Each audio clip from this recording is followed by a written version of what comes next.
You can't do like a 12-ounce bong all by yourself. You ain't going to hang out in Seattle.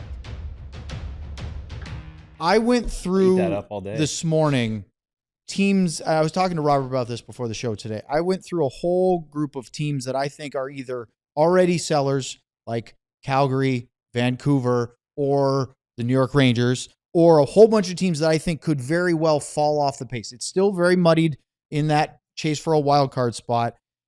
One of the teams I looked at was Ottawa, and Zub has more. He's not a pending UFA. He has years term left on his deal. Luds, you perked up when his name was brought up just now. I had him on he my has it list on his like list 3 days ago. Talk It was after other guys. I'll be frank, I don't know a ton about him. I know just from watching him play, and I'm looking not a top 4 guy. You know, Yep. It's more of a depth guy. You know, does that really help this team? And he's right got now? size, he's got length. You know, so he's not going to put up 20 goals in a year and stuff like that. This is just more the depth thing that I don't know what Jim. What their plans are. Are they going after? Maybe they're happy with having Bichel and Petro. I was just about to say, maybe Bichel, if Bichel could fill it, he might be. So he might be that move. Bichel might be that. that move that they're looking for. The move that you want to make is getting him healthy. And maybe why they're waiting until post-Olympic break. To see where Bichel really is at. Yeah, but if they can count on him or not.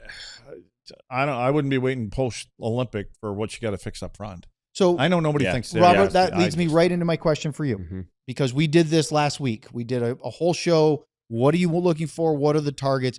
So let's start with the very basic. What do you think the needs are, most pressing needs for the Dallas Stars between now and the playoffs? On paper, not even talking about what assets you have, just the things I would get on my shopping list. Be one, a top winger, right? For one of your top 2 line, whatever you want to call your top line, but top winger. I would add another like middle 6 winger too, if you can. Just someone else who can help some of those other players slide further down the lineup where I think they're better slotted. Someone with experience who maybe some size in the playoffs, something like that. So two wingers, one top of the lineup, one more. I've called it an Evgeny Dadonov trade. Yep. I think they could use because that costs nothing basically. Yep. Gurionov, who they already were kind of ready to move on from. So if you can make another Dadonov type trade, that solves a lot of issues lower down. It doesn't solve all your forward issues. And then I do think they want a defenseman, because we've seen 2 years in a row now, 2 years in a row, they've gone out and gotten a top 4 guy on the right side who hasn't stuck around, right? And Ceci and then Tanev before that. Yep. So I'm hard-pressed to say that any of the guys they have now check that box for them. Do you think internally. the Stars I just don't think thought when they got Chris Tanev that he was the answer for their top 4 for a number of years, and then not realizing the whole Canadian tax issue that nobody knew that was? Do you think that I wouldn't say not realizing. I would say they hoped to sign him, and you only get so far into it before a trade, right? I mean, but wasn't that the sort of like that is our 4 right there? Yeah, they wanted to sign him. We know this. We know they wanted to keep him around, and we don't know the exact offer. His playoffs were huge for that. I'm imagining he boosted it. Everyone knew what type of player he was. The perfect, but player. He was a warrior. Exactly he was what they needed. I think that boosted what he got paid too, and that sent him right out of their range. Really interesting if they could have found a way. And I understand that bizarre tax implications, because he'd always played in Canada and accrued a bunch of wealth and assets, that made it sort of untenable for him. What this team would have looked like last year, this year, with Chris Tanev healthy and playing. Well, because if you had kept Tanev, then Lyubushkin and Dumba, do those happen? You don't necessarily lose the second rounder you send for Dumba, so you have that extra. I mean, it's a whole chain reaction. Yeah, it's like a whole domino. Here's the one thing I'll say about defense. To me, there's a lot of people who've been talking about the Stars need to make a trade for a player that's a lot more like Yanni Hakanpää than Chris Tanev. And I think they need more of a Chris Tanev than a Yanni Hakanpää at this point. A lot of these other defensemen that are around, they're available. They to me strike me more as a Yanni Hakanpää, or even a Cody Ceci, who a coach might play in the top 4 if they kind of have to, especially if he's one of your few right hand guys. But they need a guy, right? You need a top 4. Yep. Top 4. You need Rasmus Andersson or someone like that. We're not at a top 4 right now. Right. I mean, some might argue you're not at a top 3 this year. So that's been the hard part. Is that you talked about Zach Whitecloud the other day? Would you actually? It does. No, that's more. That's a 5-6. I was going to say he's not really a 4 for you, is he? No, there's not many out there. true force. No, but I keep Justin saying Falk, just for I like, keep a saying name. it because it's How old is he? Is he 33, 34? 33. I was thinking 32. I have How it old's right he? in front of me. He's 33. Okay. He has Nice. 1 year left after this year at $6.5 million. And AAV. you know who the best of friends are? Justin Falk? No. Robert and Justin Falk. Doug Armstrong and Jim Nill. Mm-hmm. Ah, yes. And when you say, I thought about this, is when you say that Jim made a comment to somebody, I don't know, maybe it was you, that he wants to wait until after the Olympics. I think you made it and to all this. Robert, actually. Mm-hmm. You know who's going to be together at the Olympics? And you know who might be already talking and say, listen, Doug, let's just keep them there. Let's talk about what compensation is going to be over the next 3 weeks. Yep. Maybe I can do something to get you a third rounder or whatever it is. And I mean, they may already have something done, not necessarily with Army, but that would be a guy that I think a few teams might be interested in and where he's at, and especially where St. Louis is going. Yeah. I mean, the Monty effect is not taking shape there for him as much as he would like, and so and that isn't it something about Army? It's just perfect timing. He's just going to go, nah, I'm out of here. I'm going to go sit up there. You can handle this. You can handle this. Just gonna wash my hands. So Robert, I'm curious. I want to ask you straight up. Then let's say the Stars got Blake Coleman and Justin Falk.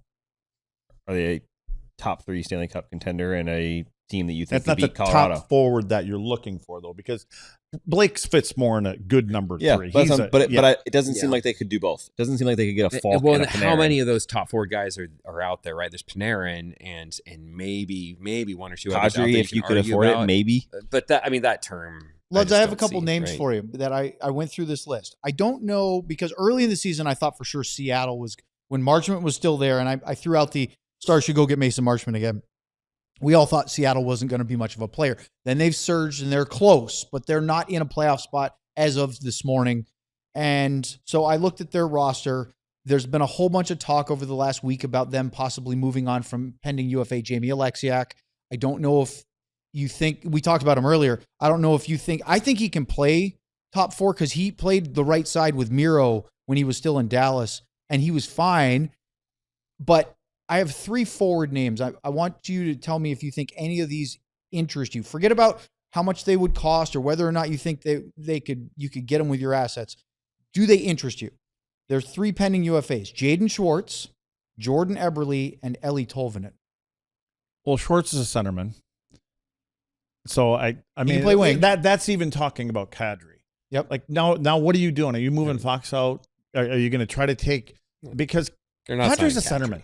You can say he can play on the wing. Everybody says that about Matt Duchene. Sorry, he can't. Yeah, certain players can. Maybe Kadri could a little bit. I don't know, but he's a centerman. That's what he is. I don't know if a centerman is up, but again, there's that this term with Kadri too. There's just no. Yeah, I just don't see that 35. happening too. Like, I like the guy as a player. I really do. He's got 3 more years after this year. I mean, if they were going to take something like and say Matt Duchene went the other way, and then all of a sudden you got a place for him to play. Well, Matt Duchene has a full no move. I know that, but he might want to play in the top 2 or something like that. I'm not saying.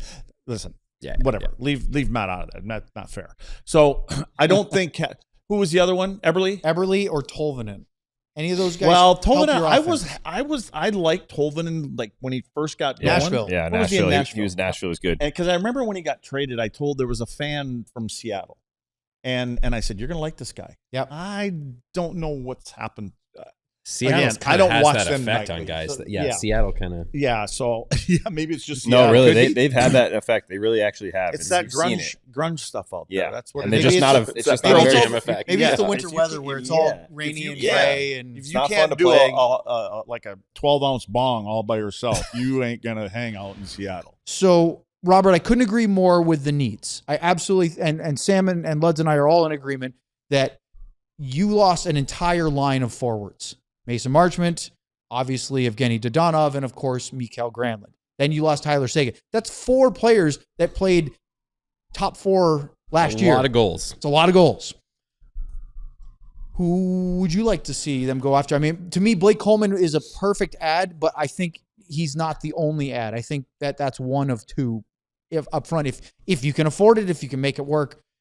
Anybody that you have your eye on that tickles your fancy? Well, if you're the Stars, I think it makes more sense to try a Granlund CC type trade and do 2 assets in 1 trade, just because they don't have that much left to trade.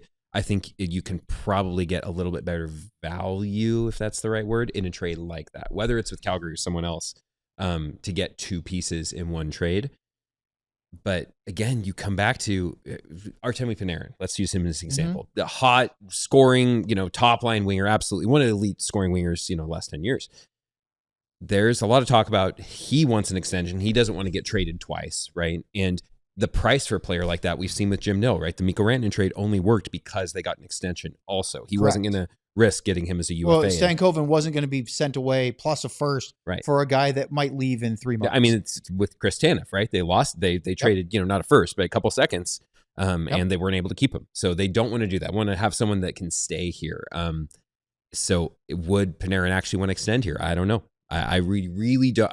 We don't know. I think it makes a lot more sense to look at teams in Florida or even Minnesota, where you have Kaprizov and a couple other guys, Tarasenko and Yurov, or down there. $10 million if you're going to give Robo 12. That's the thing. Immediately you look at all these top guys. This is the domino effect. You have to look at, do you have the assets? Okay. Do they want to extend here? And then how do you afford to keep them here? So you come back to, they got to find ways to maybe pay less because they don't have many assets, and to get guys that are on 0 or 1 year deals that won't have that high dollar extension. Are you okay with what room. Jim did last year, or with Tanev, is to spend assets for rentals, and if you don't resign them, hey, we're going for it. Like Granlund, like Ceci.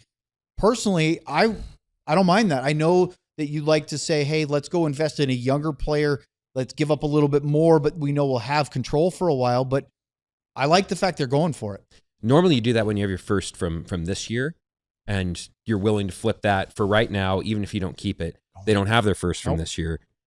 They only have 1 in. I think they have next year's. Yep. And then I don't think they have 28. They either. do not. So to me, it really has to be the right trade, and even an asset like that, I think they want an extension with a player like that. So we can talk about names. That's why I come back to, if you can get a play, even if it's Blake Coleman, he doesn't necessarily fix your top line.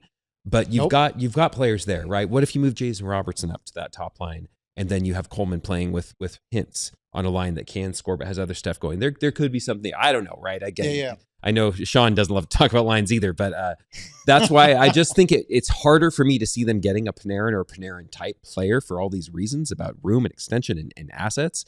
It makes more sense to me to fill in the middle, and then let's circle back really quickly to the Kolyachonok talk, because it goes to waivers. Liam Bischel's getting closer. He will be playing sooner than later, and it sounds like he's tracking to get into games, plural. There's 7 left. I bet he plays more than 1 as long as things go well in his rehab, because, as we learned from Gully the other day, this is a broken bone.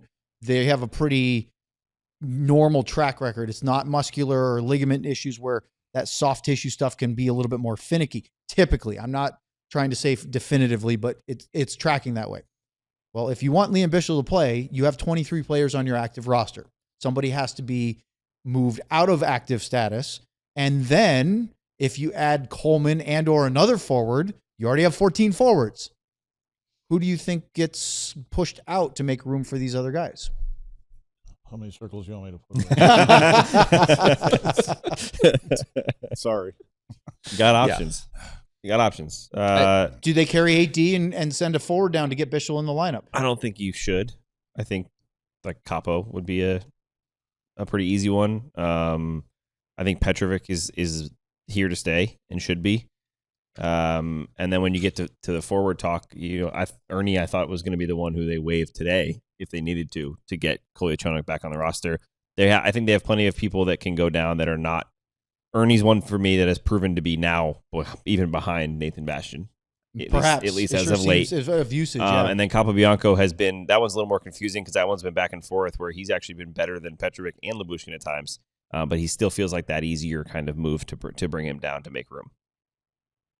I tend to agree with Sam. I think Kyle Capobianco, you're activating defenseman, makes sense to send one down. Yep. And Kyle Capobianco, he's older than Kolyachonok. I mean, no one claimed Kolyachonok other than Dallas today, so I wouldn't think Capobianco's at great risk of being claimed. You never know, but also now you have Kolyachonok down in Texas, so your organization, at least you don't lose 2 bodies, right, which might have been the risk before. So I think that's the most logical move, just because it allows you to kind of kick the can down the road with the forwards a little bit. And again, this doesn't not to be rude or anything, but doesn't really matter, right? Bastion, you lose, even if you lost Bastion or something like that on waivers, it's not going to change this team getting past the playoff round. So I'm I not can here see to the smoke. I don't want to churning throw. out of No, the I ears. just saw that last comment right there. I'm thinking, I got 4 guys before Sam would go. Yeah, Easy. Sam is not the one they're trying to get rid of. He's not. He's Sam not a problem. Steele? No. The only Sam reason Steele is the not only the problem. people got a Woody for him is because that he was playing Yes, up top where he that's probably purely shouldn't be. And for well, you know what Woody Woodpecker, the cowboy guy too, Mhm. the Woody. Yeah, that's all I meant. By You're that. talking about Toy Story. Toy Story. Yeah. That's it. I'm thinking. I think it was worse that he called it back to it so that everyone knows now what he said. Yeah, exactly. But you know what I mean? Like that's where it comes from, is like, why is he playing with that guy? Yeah. And we've asked the same question. Well, what the hell? I brought it up in July. I mean, I brought it up to Gully. Just, hey, what'd you think of him? But I mean, I love his energy. I like the way he plays. He sells, he'll sell out. He'll jump in front of pucks, all that kind of stuff. Should he be in the top 6? No. And It just kind of tells you yeah, where this is at. That's why I don't think the guys that you're naming, I don't know which one's going to fix this. Maybe I'm just that guy, Yeah. but I see other things here that can be fixed, and I see guys that probably should play here, but they don't have anybody to play with there. Well, and I'm here to bring it. We need more time than this, but to me, the biggest concern up front for Dallas at the moment is how do you get Matt Duchene going? He had an 82-point season. He scored 30 goals last year. I thought he looked better last night. I don't know if you guys agree. I know Sam and I thought that, but you've got to find either who he can play with or bring people in for him to play with, or somehow figure it out, because that is untapped potential that is not being realized right okay, now. and the other spot, and this is I'm not trying to carve anybody. If you're going, are you going to win a Stanley Cup with Maverick being a top 6 winger?